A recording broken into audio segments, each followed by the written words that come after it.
Assalamualaikum warahmatullahi wabarakatuh. Selamat malam pemirsa RCTV Langka Padane, bagaimana kabar Anda semuanya? Legislatif DPRD Kabupaten Cirebon pemirsa kembali menjumpai Anda. Ya, untuk pemirsa RCTV ingin berbincang bersama wakil rakyat di Kabupaten Cirebon, silakan gunakan line telepon di 0231482138. Dan untuk malam hari ini pemirsa sudah hadir di studio RCTV ada Bapak Haji Hanafi SHMH dan juga Ibu Titi Sumanti. Assalamualaikum. Waalaikumsalam. Gimana kabarnya Pak Hanafi, Bu Titi? Alhamdulillah sehat, Mbak. Terima Sehat, kasih. alhamdulillah. Sudah hadir di sini dengan semangat yang luar biasa ya. Ini memberikan informasi kepada masyarakat khususnya di wilayah Kabupaten Cirebon. Sebagai wakil rakyat perlu ya Ibu ya dan Bapak untuk memberikan informasi terkait dengan kinerja dari wakil rakyat di DPRD Kabupaten Cirebon. Sangat perlu. Sangat perlu. Oke. Baiklah, untuk malam hari ini pemirsa kita bersama dengan Bapak Pemperda DPRD Kabupaten Cirebon ya, Badan Pembentukan Peraturan Daerah. Oke, seperti kita tahu juga sudah sempat kita bahas bahwa di Kabupaten Cirebon terdapat perubahan AKD atau alat kelengkapan dewan. Nah, sekarang juga ini ada perubahan ya di Bapak Pemperda. Dengan wajah-wajah barunya ini di sini ya. Walaupun kita sudah sering melihatnya tapi komposisinya berbeda. Begitu Pak Haji Hanafi ya? Oke, Pak, bisa dijelaskan Pak untuk komposisi saat ini di Bapak Pemperda bagaimana Pak Haji? Terima kasih, Mbak. Jadi intinya gini. Di DPRD itu ada tata tertib yang mengatur terkait masa jabatan alat kelengkapan DPRD. Oke. Alat kelengkapan DPRD tersendiri itu kan banyak, Mbak. Pertama yaitu komisi. Komisi juga ada empat komisi. Lalu badan. Selain komisi ada badan. Yang pertama yaitu badan musyawarah. Terus badan anggaran. Terus badan pembuat peraturan daerah dan badan kehormatan. Nah, untuk perubahan tersebut ini kita baru baru 1 bulan lebih lah berapa hari ya. Ada perubahan komposisi di alat kelengkapan dewan, yaitu misalnya di Bapemperda. Di Bapemperda juga banyak dewan-dewan yang berpindah dalam artian yang dulunya enggak Bapemperda sekarang Bapemperda. Jadi penugasan ini tergantung fraksi yang ditugas. Misalnya saya kemarin alhamdulillah tetap dari Bapemperda dan Bapemperda, cuman di periode sekarang ini terpilih sebagai wakil ketua Bapemperda. Oke, wakil ketua Gitu. Bapemperda. Jadi pada intinya kami selaku wakil ketua Bapemperda ingin meng-cross check sejauh mana sih peraturan-peraturan daerah yang telah kami bahas dan kami sahkan. Kami ingin meng-cross check ulang terkait tugas atau fungsi kami, yaitu fungsi pembuatan peraturan daerah. Karena salah satu fungsi dari anggota DPRD adalah fungsi pembentukan peraturan daerah. Saya rasa gitu. Oke, tugasnya ini menyusun rancangan program pembentukan peraturan daerah ya Pak? Jadi tugasnya menyiapkan draft yang akan dibahas bersama-sama antara anggota DPRD yang tergabung dalam satu pansus dengan eksekutif atau yang mewakilinya. Itu. Jadi tugasnya membahas bersama. Apa yang kita perlukan. Draft apa atau peraturan daerah seperti apa yang kita harus bahas. Oke, yang menjadi baik prioritas sesuai gitu Pak Haji. dengan amanat undang-undang ataupun inisiatif para anggota DPRD hasil dari reses. Oke, jadi ini ada beberapa komponen ya dalam hal pembentukan peraturan daerah. Dari hasil reses juga dari hasil undang-undang tersebut tadi disampaikan oleh Pak Haji Hanafi. Ya, sesuai amanat undang-undang. Contoh saat ini yang baru adalah Undang-Undang Cipta Kerja. Tentu di dalam amanat Undang-Undang Cipta Kerja tersebut banyak peraturan-peraturan yang harus dibikin oleh legislatif daerah atau oleh DPRD kabupaten. Itu sebagai amanat dari peraturan di atas. Oke, jadi untuk di Bapemperda Pak Haji ini sudah ada pengalaman ya Bu Titi ya. Oke, dan Bu Titi ini newcomer nih ya di Bapemperda nih ya. Baru. Oke. Sebagai apa nih Bu Titi untuk di Bapemperda? Anggota Bapemperda. Oke, Ibu melihat tugas dari Bapemperda Kabupaten Cirebon seperti apa Ibu melihatnya dengan fokus dalam hal pembuatan peraturan daerah ini? Dalam hal kalian ada beberapa peraturan daerah itu ada inisiatif dewan dan ada inisiatif eksekutif juga Mbak. Jadi tergantung lihat sisi urgensinya seperti apa. Dan mudah-mudahan dengan peraturan-peraturan daerah yang kita buat dan kita bikin itu bisa diterapkan di Kabupaten Cirebon ini gitu. Oke, dan masyarakat Kabupaten Cirebon merasakan merasakan manfaatnya dengan ada peraturan-peraturan daerah. Baik, dan malam hari ini pemirsa CTV kita akan berbincang terkait tema kita malam hari ini yaitu rencana perubahan Propemperda 2022. Jadi ada program pembentukan peraturan daerah yang ada perubahan tahun ini ya, Pak Haji Hanafi. Jadi intinya gini, Mbak. Kita cross check ya, kita cross check sejauh mana karena dari Bapemperda terdahulu untuk Propemperda tahun 2022 ini sampai sejumlah 28. Nah, secara efektifnya kemarin kita berkunjung ke ini ya, bagian hukum atau Bintek ya. Kemarin itu Bintek. Dengan alhasil ini banyak Raperda atau Ranperda ya, rancangan peraturan daerah yang mestinya tidak perlu. Karena di dalam amanat Undang-Undang Cipta Kerja bahwa Raperda, pajak dan retribusi ini harus digabung menjadi satu. Harus digabung jadi satu. Sedangkan di sini di dalam Propemperda 2022 ini banyak masing-masing, intinya masing-masing. Misalnya contoh retribusi pelayanan kesehatan, terus retribusi bangunan gedung. Nah ini sebenarnya dalam amanat Undang-Undang Cipta Kerja ini harus satu, pajak retribusi satu perda. Nah, kami akan mendorong eksekutif, baik bagian hukum ataupun dinas yang terkait, agar nanti perdanya cukup satu sesuai amanat dari Undang-Undang Cipta Kerja. Fokus begitu ya Pak ya? Jadi semua, jadi baik pajak, retribusi semua satu benar. Baik.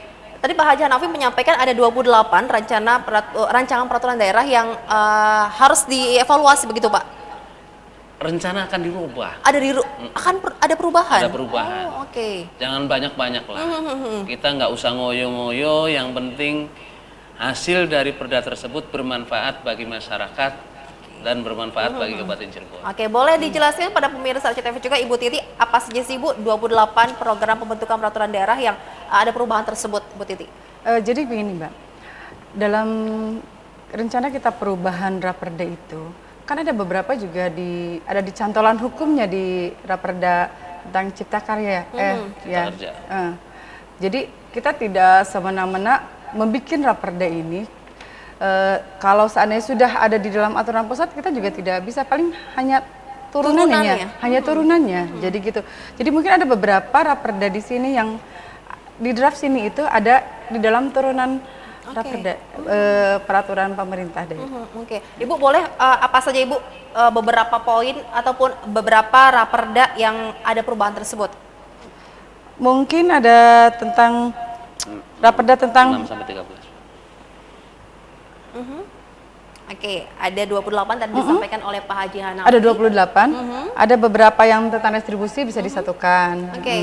Tentang Raperda tentang apa lagi? Yang menjadi skala prioritas? Skala prioritas itu sekarang itu yang menjadi skala prioritas yang dalam pembahasan? Dalam pembahasan itu Raperda tentang ini ya, pengelolaan sampah ya. Pengelolaan sampah. Pengelolaan sampah. Raperda tentang pengelolaan sampah. Kemudian apa lagi Bu? Raperda tentang pemberdayaan perempuan dan perlindungan anak. Raperda tentang badan usaha milik daerah dan usaha milik desa bersama. Raperda tentang pokok-pokok pengelolaan keuangan daerah. Raperda tentang rencana induk pembangunan kepariwisataan daerah tahun 2021-2036. Raperda tentang retribusi persetujuan bangunan gedung. Oke. Raperda tentang retribusi penggunaan tenaga kerja asing. Dan masih banyak lagi ya, Dan Bu masih ya. banyak lagi. Tapi tadi saya menyimak tadi disampaikan raperda tentang pengelolaan sampah. Itu ada perubahan seperti apa sih Pak Haji Hanafi? Seperti kita tahu untuk masalah sampah ini masih menjadi perhatian kita semua nih Pak Haji. Jadi gini ya, di dalam raperda pengelolaan sampah yang tentunya sangat kompleks, ya, kita ini akan mengatur kewenangan. Ya. Nah, sekarang kan sudah dalam pembahasan, Pak, dan insya Allah lagi validasi. Jadi pembahasan itu dari kami di Bapemperda bukan membahas, tapi mengajukan bahwa ini loh draftnya, silahkan dibentuk pansus, nanti yang membahas itu pansus. Misalnya sekarang yang masih berjalan itu 4 pansus. 4 pansus. 4 pansus yang masih berjalan, misalnya pansus 1 ya, terkait masalah BUMDes ya. Pansus 1 yaitu tentang badan usaha milik desa dan badan usaha milik desa bersama.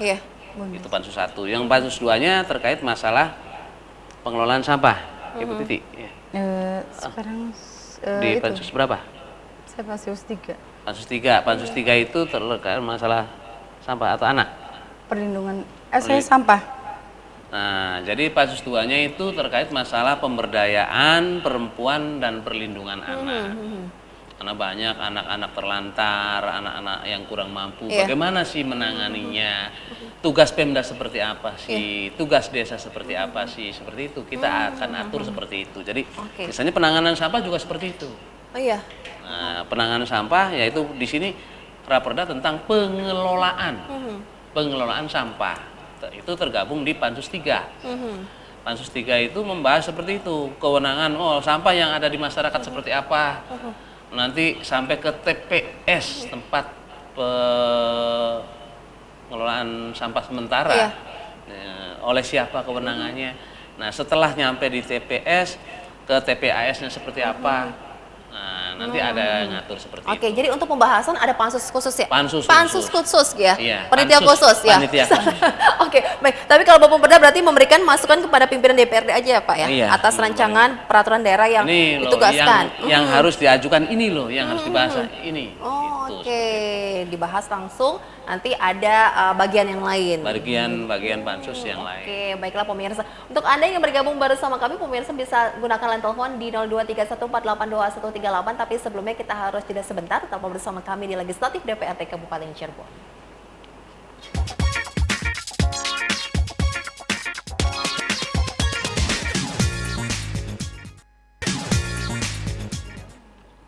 Legislatif DPRD Kabupaten Cirebon pemirsa kembali untuk Anda malam hari ini dengan tema yaitu Rencana Perubahan Propemperda 2022.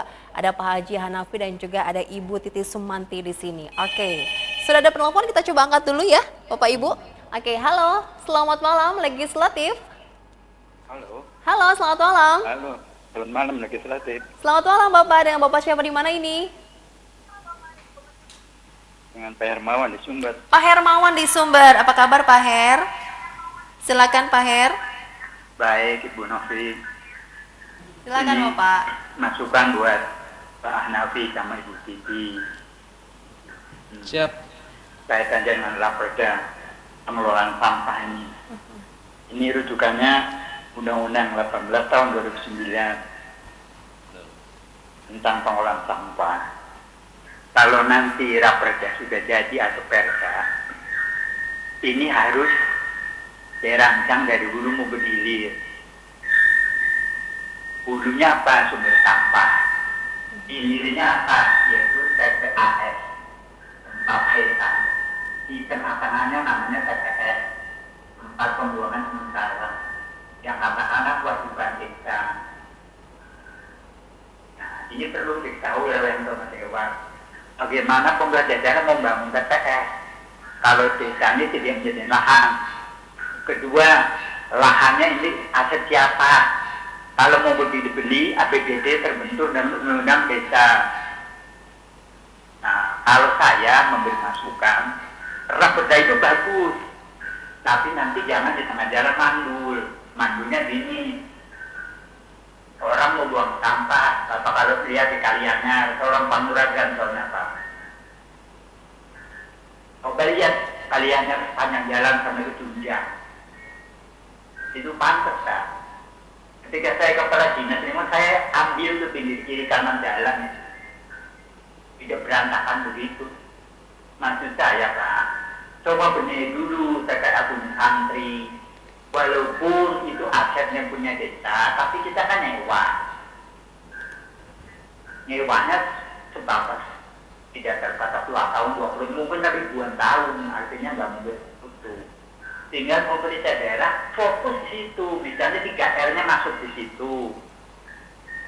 Pembangunan mesin pemusnah sampah di situ. Dan maksudnya diberesi, saya kira justru di hilirnya sudah terpenuhi. Jadi Bapak jangan 3R dari rumah itu teori. Seminggu habis itu 3R hilang itu hanya ada kunjungan dibuat ala bank desa itu bohong lah. Itu tidak mudah, itu merubah perilaku tidak mudah. Mudah. Percaya dengan saya. Jadi kalau Bapak mau benahi sudah jangan bicara dari hulu dulu. Kalau hulu ini masyarakat memang satu belum sadar. Sudah pemerintah daerah kewajiban untuk mengolah sampah di TPAS. Baik. Nah, TPAS tinggal menggedor supaya desa bisa menyediakan lahan untuk menyediakan. Maka Dinas LH sudah mengangkut dari TPAS ke TPAS. Oke. Itu dituangkan termasuk kontribusinya. Saya kira gitu dulu. Siap. Ya. Terima kasih banyak Pak Hermawan di Sumber atas masukannya. Silakan. Izin saya menjawab. Silakan Ibu Kebetulan, Titi menanggapinya Bu. Memang saya pansus yang membahas itu. Pak Hermawan tadi kita sudah terapkan Pak di rancangan Raperda sampah, pengelolaan sampah. Jadi kita sudah terapkan dari desa, dari tingkat desa kita sudah terapkan dari tingkat desa, terus tingkat kecamatan, baru ke TPAS. Jadi dibuang ke TPAS itu sudah berbentuk yang tidak bisa diolah. Itu sudah kita terapkan dari situ. Dan kebetulan itu target kita ini kan memang Raperda inisiatif DPRD. Kabupaten Cirebon itu bebas sampah untuk tahun 2023. Dan sekarang sedang berjalan pembebasan lahan untuk TPAS di daerah Kubang Deleg, Kecamatan Karangwaring. Itu mungkin dari saya. Dan tentang pelanggaran-pelanggaran itu sudah sudah semua kita tuangkan di Raperda Pengolahan Sampah. Ada sanksi di situ Ibu? Ada sanksinya, semua sudah kita tuangkan. Ini juga perlu kerjasama, bukan hanya pemerintahan daerah saja, bukan hanya dewan saja, bukan hanya pemerintahan desa atau kecamatan, perlu kerjasama seluruh masyarakat Kabupaten Cirebon. Kita perlu satu persepsi dulu lah untuk benar-benar kabupaten bebas sampah itu. Oke, jadi sudah ada ya Bu ya? Sudah dibahas juga dan ini sudah untuk sudah dituangkan semua dalam Raperda Pengolahan Sampah. Tinggal menunggu ya dari provinsi ya Bu? Kita sudah tinggal menunggu dari provinsi. Sedang pengajuan ke provinsi, nanti kalau sudah turun tinggal dibikin perbuknya. Oke, dan semoga nanti ini juga benar-benar bisa dimanfaatkan. Dan tadi disampaikan Pak Hermawan juga agar tidak menjadi perda yang mandul, begitu ya? Oke. Insya Allah mudah-mudahan. Mudah-mudahan. Oke, Pak Hanafi, bagaimana menanggapinya Pak? Ya, terima kasih Pak Haji Hermawan. Ya, beliau adalah sesepuh kami yang mungkin satu kecamatan dengan kami. Beliau adalah mantan kadis dan mungkin beliau sangat peduli dengan lingkungannya. Jadi masukan itu saya terima Pak, insya Allah, karena mungkin pengalaman beliau sangat bagus dan mungkin lebih hebat lah, karena beliau kan mantan kadis, minimalnya tahu apa yang tadi dikatakan agar perda ini nggak mandul. Nah, rencana mungkin kalau perda ini sudah selesai divalidasi oleh provinsi, nah mungkin di situ banyak amanat, banyak pesan terkait masalah apa yang tadi dikatakan. Ini kabupaten seperti apa sih pengelolaannya? Jangan sampai dari hulunya kita sudah jalan, dari desa sudah jalan, nyampe di TPS ya, mau diangkut ke TPAS, susahnya naudzubillah min dzalik. Makanya program ke depan ini rencananya Pak mungkin akan ada penambahan mobil Armada pengangkut mobil sampah. armada pengangkut sampahnya karena ada penambahan, dan mungkin untuk sementara jadi TPAS Gunung Santri jalan, dan di Kubang Delek juga lagi proyeknya lagi berjalan ya. Dan insya Allah ada 3 titik. 3 titik. Rencananya di ada rencananya 3 itu ada 3 titik di Kabupaten Cirebon. Jadi timur, barat, tengah. Ngomongin soal sampah ini memang kompleks ya, Ibu Bapak ya. Ini sering sekali kita juga membicarakan tentang pengelolaan sampah, penanganan sampahnya. Banyak pihak juga ini yang peduli dengan membuat, tadi sempat disinggung juga oleh Pak Hermawan, adanya bank sampah begitu ya. Dari pihak kepolisian. Nggak mungkin bank sampah itu hanya apa ya, cuman hanya seminggu setengah bulan lah. Tidak Nggak bakal jangka panjang efektif gitu, untuk Pak. jangka panjangnya kalau bank sampah itu. Karena siapa sih yang mau rumahnya ditaruhin beling ya, kaca. Jadi di Raperda ini mewajibkan tiap desa itu ada TPA. Jadi tiap desa ada pengolahan sampahnya tiap desa. Jadi setelah dibawa ke TPAS itu nanti ada di kecamatan ada. Dari kecamatan itu baru ke TPAS dan sudah berbentuk sampah yang tidak bisa diolah gitulah. Sampah habis di tingkat desa begitu Ibu. Jadi peran dari pemerintah desa juga ya bagus ini ya, harus ikut serta, peran aktifnya ada masyarakat juga pasti ditegaskan di peraturan. Begitu Pak Hermawan ya, terima kasih banyak atas partisipasinya. Silakan untuk pemirsa yang lainnya di telepon 0231482138. Tadi kita membicarakan tentang program pembentukan peraturan daerah untuk tahun 2022. Mengapa sih Pak Hanafi diperlukan Propemperda? Ini yang namanya Propemperda itu program pembentukan peraturan daerah. Nah, sebelum Propemperda disahkan itu ada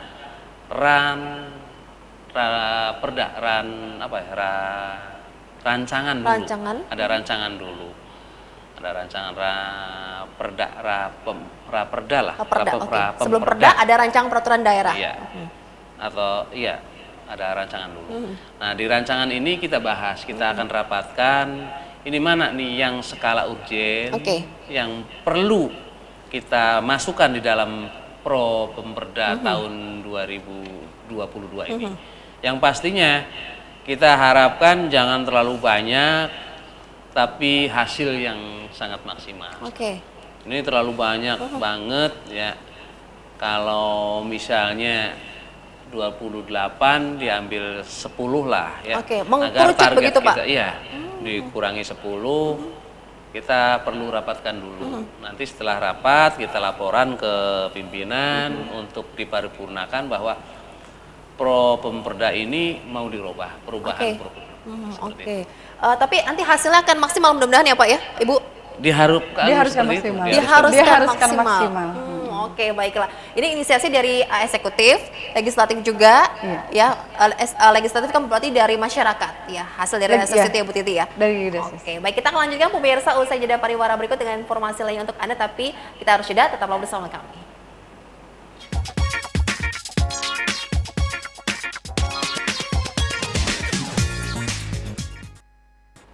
Line telepon masih kita buka, pemirsa silakan untuk Anda yang ingin bergabung bersama kami di 0231482138 di Legislatif DPRD Kabupaten Cirebon. Baik, urgensi dan problematika dalam penyusunan program pembentukan peraturan daerah itu apa saja sih Bu? Ini kan luar biasa nih ya, ini harus benar-benar fokus, matang dan juga hasilnya nanti maksimal. Bagaimana Bu Titi? Urgensinya kita lihat situasi dan kondisi di Kabupaten Cirebon. Tingkat kebutuhannya seperti apa. Kalau memang itu urgensi kita prioritaskan. Gitu. Kemudian problematika yang dihadapi bagaimana Ibu? Problematika dihadapi setelah Raperda disahkan itu ya penerapannya. Kadang kurang sosialisasi dari pemerintah daerah juga ke masyarakat. Kadang masyarakat kan tidak tahu tentang peraturan-peraturan ini gitu yang kita buat. Kadang ada itu yang menjadi problematika. Kurangnya sosialisasi itu menjadi bagian penting juga dia. Iya. Dari masyarakat tidak tahu adanya perda yang sudah disahkan itu. Jadi kadang sudah tidak tahu mereka. Sebetulnya kita juga sebelum kita merancang raperda itu kita sosialisasi ke masyarakat. Tapi mereka tidak tahu bahwa itu disahkan atau tidaknya, kadang itu tidak tahu mereka. Oke. Kalau dari Pak Hanafi bagaimana Pak problematika yang biasa dihadapi itu Pak? Ya contoh gini Mbak ya, problematika yang dihadapi. Kita mau tidak mau dengan kemajuan zaman, kemajuan banyak Pak perusahaan yang masuk ke Kabupaten Cirebon, banyak investor yang masuk ke Kabupaten Cirebon, mau tidak mau kita harus punya skill. Tidak mungkin toh warga Kabupaten Cirebon untuk menangani skill yang mungkin sangat makanya kan kita ngambil misalnya perusahaan tersebut ya, bukan kita ya, perusahaan tersebut ngambil tenaga kerja asing. Tenaga kerja asing. Sekarang udah mulai banyak tenaga kerja asing yang ada terutama di wilayah Cirebon Timur ya di sana. Karena banyak perusahaan yang mungkin notabene-nya harus menyiapkan. Nah, kita harus atur tenaga kerja asing itu seperti apa. Aturannya bagaimana, perizinannya seperti apa, izin domisilinya seperti apa. Nah, di situ kita harus atur. Nah, setelah diatur, lalu kita coba sinkronisasi atau validasi ke provinsi. Seperti apa sih? Kita minta evaluasi ke provinsi. Nah, setelah dari provinsi dapat evaluasi, barang ini peraturan yang kita bahas kurang matching atau tidak pas atau melanggar peraturan di atasnya, maka kita akan bahas lagi. Setelah kita akan bahas lagi, baik itu mau dihapus atau mau ada penambahan, baru kita sahkan. Nah, setelah disahkan, kita perlu, ini sosialisasi. Ini problematikanya sosialisasi terkadang di situ. Perda yang kita tadinya udah hearing, tapi saat sosialisasi ada masukan yang mungkin ya masyarakat nggak menerima atau itulah. Makanya ini sebenarnya sosialisasi ini kewajiban bagian hukum. Bagian hukum Sekda untuk mensosialisasikan di tiap-tiap kecamatan. Tapi barangkali kita dari DPRD diundang karena kita yang membahas untuk ikut mensosialisasikan. Kami dari DPRD juga siap. Oke, kurang merata memberikan informasi. Banyak cara dilakukan ya Pak ya, memanfaatkan media online. Itu memang kelemahan kita mungkin dalam penanganan seperti itu. Sebenarnya kita harus membuka informasi terkait produk-produk hukum yang kita sahkan, baik melalui medsos ataupun ada, walaupun istilahnya ada akun, sebenarnya ada akun Kabupaten Cirebon jadi IH itu, udah ada, tapi terkadang masih banyak yang belum dimasukkan dalam akun. Media sosial ini penting sekali ya untuk bisa mempublish ya informasi yang ada di Kabupaten Cirebon juga. Ini sebagai media untuk sosialisasi kepada masyarakat Kabupaten Cirebon. Jadi kita ini juga jangan sampai gagap teknologi ya, harus melek teknologi juga nih Bu ya. Sekarang kan zamannya digitalisasi ya. Betul. Semua sudah bisa di-link, diklik, sudah keluar peraturan-peraturan yang ada di Kabupaten Cirebon sebetulnya. Ibu tadi disinggung juga tentang tenaga kerja asing ya untuk wilayah Kabupaten Cirebon. Ini kita tahu di wilayah timur ini sudah banyak sekali nih investor yang melirik ya Bu ya untuk bisa menginvestasikan untuk wilayah Kabupaten Cirebon sendiri. Ini potensinya sangat luar biasa nih Ibu. Ini sebagai evaluasinya apa sih Bu yang harus dibenahi Bu? Sebagai evaluasinya ya pendataan. Pendataan yang tenaga kerja asing yang ada di Kabupaten Cirebon itu ada berapa? Kadang yang menjadi benturan kita itu, jadi ada tenaga asing yang bekerja di 2 daerah. Daerah? Ada di 2 daerah modelnya. Misalnya satu di Karawang juga dia kerja, di sini juga diperdayakan gitu. Itu yang menjadi benturan buat kita. Karena kan memang ada retribusi ya, kalau dibilang ada pajak lah yang harus masuk ke daerah. Pajak tenaga asing itu yang harus masuk daerah. Itu yang menjadi benturan bagi kita. Makanya kita dorong untuk membuat perda tenaga asing, yaitu seperti itu biar tidak liar lah gitu. Biar lebih patuh lagi gitu Bu. Ini ada 28. Masih banyak juga nih yang belum dibahas dan juga disahkan Pak Hanafi. Sebenarnya ini ada dari 28 ini ada perda wajib. Perda wajib. Perda wajib yaitu terkait masalah anggaran. Anggaran. Jadi pastinya perda wajib itu 3 udah pasti lah. 3. Kalau yang sudah disahkan 2, yang lagi validasi 3, yang masih dalam pembahasan 1. Oke. Berarti jumlah semuanya itu ada 9 sebenarnya yang sudah ya. Ada 9. Nah, kami harapkan nanti kalau kita rapat di Bapemperda, karena jujur Mbak ya, kita belum ada slot ya. Kita Bapemperda baru. Oke. Tapi kita belum pernah ngumpul bareng. Belum pernah ngumpul bareng nih, Iya. sibuknya Karena orang anggota dewan nih. Karena yang menjadwalkan kan Bamus, di Bamusnya itu belum kasih slot untuk minta rapat. Katanya untuk bulan depan ada tanggal 7 ya Bu ya. Oke, dengan komposisi yang baru ini Pak Haji. Ya, di komposisi yang baru ini karena sibuk membahas terkait masalah anggaran. Oke.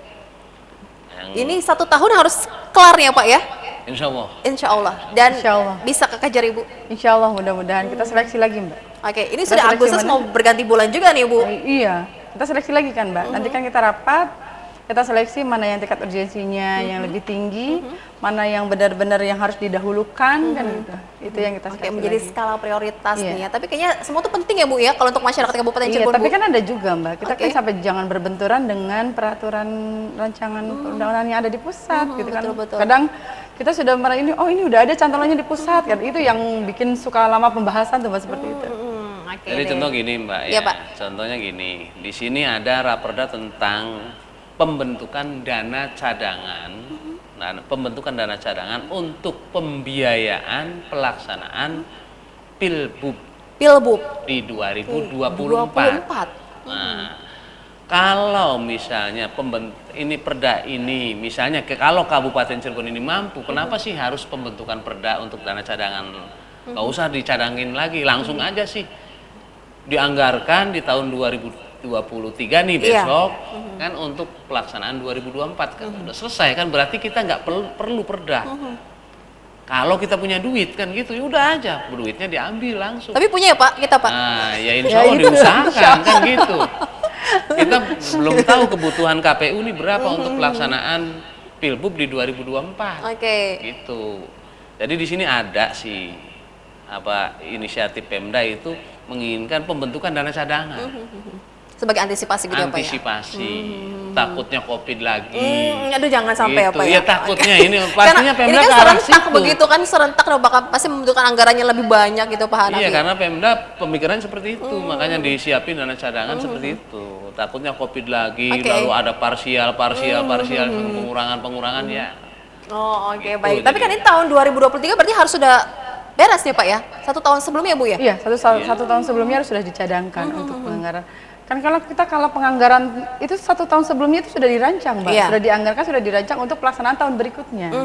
Jadi begitu. Kalau untuk anggaran di pemerintahan itu seperti Ini banyak itu. belajar nih ya dari para anggota dewan saya, pemirsa ya, dengan berbincang di Bapemperda, terus di AKD yang lainnya Bapak. Jadi manfaat juga untuk pemirsa Cirebon, khususnya warga Kabupaten Cirebon ya, terkait dengan tugasnya dari AKD gitu ya Pak ya. Oke baik, kita masih ada satu kesempatan lagi pemirsa, usai jeda berikut yang akan kembali untuk Anda sesaat lagi.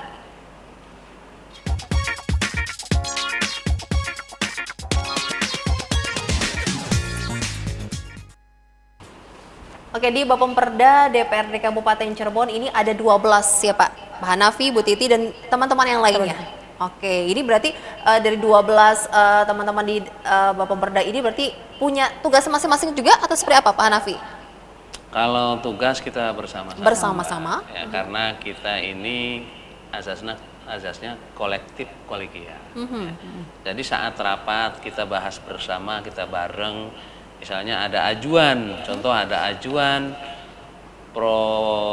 Perda ya, atau apa sih Perda ya, rancangan peraturan daerah. Ajuan dari eksekutif. Kita cross check dulu bareng-bareng. Ini layak nggak untuk diajukan? Kalau layak, kita ajukan ke pimpinan untuk nanti dibentuk pansus. Oke. Gitu. Nah, pansus kita alhamdulillah 4. Ada 4. 4. Target kita ke depan ya Mbak. Maaf walaupun belum ditanya juga. Oke, tapi sudah ada inisiatif nih luar biasa nih Pak Hanafi nih ya. Bagaimana Pak? Ya tadi yang dikatakan oleh Mbak Novi bahwa ini 28 kekejar enggak. Nah, kita kan ngomong Mbak. kita ini nanti akan ada perubahan. Perubahan itu, oh yang skalanya kurang begitu penting. Contoh apa yang tadi dikatakan. Kalau misalnya raperda tentang dana cadangan pilbub, kalau kita uangnya ada, nggak usah dicadangin lagi dong, kan gitu. Berarti nantinya pasti akan terdelet, iya kan gitu. Nah terkait masalah retribusi misalnya pelayanan kesehatan, oh ini nanti harus disatuin dengan pajak retribusi. Ya nggak usah, nanti aja sekalian digabungin. Pemda siap belum membuat rancangan perda tentang pajak dan retribusi? Kalau Pemdanya belum siap, ini amanat undang-undang loh, yang tentunya 2 tahun harus. Nah, kalau harus berarti ya walaya kudu. Iya, harus dikerjakan ya. Ada yang biar fokus dipisah. Ada juga yang digabung, begitu ya Bu? Iya. Ya sesuai amanat undang-undang aja. Kalau amanat undang-undang itu harus digabungkan, ya tetap kita harus patuh terhadap aturan yang lebih tinggi. Kedepannya apa lagi nih akan dilakukan dari Bapumperda? Selain ini fokus nih sampai akhir tahun ini selesai beres semua, ke depan seperti apa Ibu? Kedepannya ya kita akan bikin peraturan-peraturan yang kira-kira bisa diterapkan dan mengena di masyarakat dan bermanfaat juga bagi masyarakat. Goalnya itu ya Bu Titi ya. Tapi sulit nggak sih Bu? Insya Allah kalau ada niat dan ada kerjasama dari semua, nggak akan sulit. Bisa teratasi semuanya ya. Ada himbauan kepada masyarakat Kabupaten Cirebon atau pesan-pesan dari Bapumperda DPRD Kabupaten Cirebon, Ibu Titi? Saya minta ke masyarakat, raperda yang kita buat itu mudah-mudahan dipatuhi dan ditaati. Karena semua itu perlu kerjasama antar semuanya, antar dinas, masyarakat, ya kita semua juga komponen ini ya? semua komponen itu, supaya benar-benar perda yang kita buat itu bermanfaat dan ada ada hasilnya, ada hasilnya. Tidak hanya sebagai suatu aturan yang dibuat tapi tidak ada penerapannya. Bahasnya lama, setelah udah ada perbubnya nggak efisien, nggak bermanfaat. Itu sayang sekali ya Pak, Ibu ya. Sampai bermalam ya Pak ya. Ini di kantor ya Pak membahas ini semua Pak. Pak Haji Hanafi, apa yang ingin disampaikan pada pemirsa CTV? Kalau yang saya ingin sampaikan, kami selaku pimpinan di Bapumperda berharap kepada masyarakat baik yang sudah pengalaman ataupun yang punya wawasan untuk ke depan, raperda apa yang perlu kita bahas, yang menjadi skala prioritas, supaya hasil nanti kami bekerja di DPRD sesuai dengan fungsinya, yaitu fungsi pembuatan peraturan daerah ini benar-benar bermanfaat bagi masyarakat. Amin. Jadi mohon masukan kepada semuanya, khususnya warga Kabupaten Cirebon, barangkali ada rancangan atau peraturan yang mestinya harus dibahas, mestinya harus diatur. Seperti halnya tadi, ini harus ada misalnya aturan masalah penggunaan tenaga asing seperti apa, kan ini perlu. Ini juga aspirasi dari masyarakat wilayah timur. Karena itu kami siap untuk membahas atau membuat rancangannya seperti apa. Dan jangan sampai adanya tenaga kerja asing itu menggerus warga kita sendiri. Ada di sekitar itu ya Pak ya, jangan sampai terlupakan ya Pak. Itu. Sampaikan juga masukannya dengan baik ya Pak, Ibu silakan bisa berdiskusi ya dengan wakil rakyat yang ada di DPRD Kabupaten Cirebon. Itu pemirsa, jangan sampai anarkis. Begitu ya Bu? Iya kan ada wakil-wakil rakyat perdapilnya tuh Mbak. Ada reses. Itu boleh disampaikan. Kalau memang itu bermanfaat, kenapa tidak kita tampung ya Ki? Itu dia. Yang pasti ujung-ujungnya ini untuk masyarakat Kabupaten Cirebon. Iya, untuk kemajuan Kabupaten Cirebon juga Mbak. Itu dia pasti. Terima kasih banyak Ibu Titi dan juga Bapak Haji Hanafi atas informasinya dari Bapumperda DPRD Kabupaten Cirebon. Kita nanti bisa ngobrol lagi dengan tema yang berbeda. Pastinya semangat terus ya Bu Titi, Pak Hanafi ya. siap. Insya Allah. Semangat. Semoga sehat Betul. terus juga. Amin, amin. Terima kasih untuk pemirsa ICTV. Semoga apa yang disampaikan bermanfaat. Kita harus akhiri legislatif DPRD Kabupaten Cirebon malam hari ini. Sampai jumpa. Wassalamualaikum warahmatullahi wabarakatuh.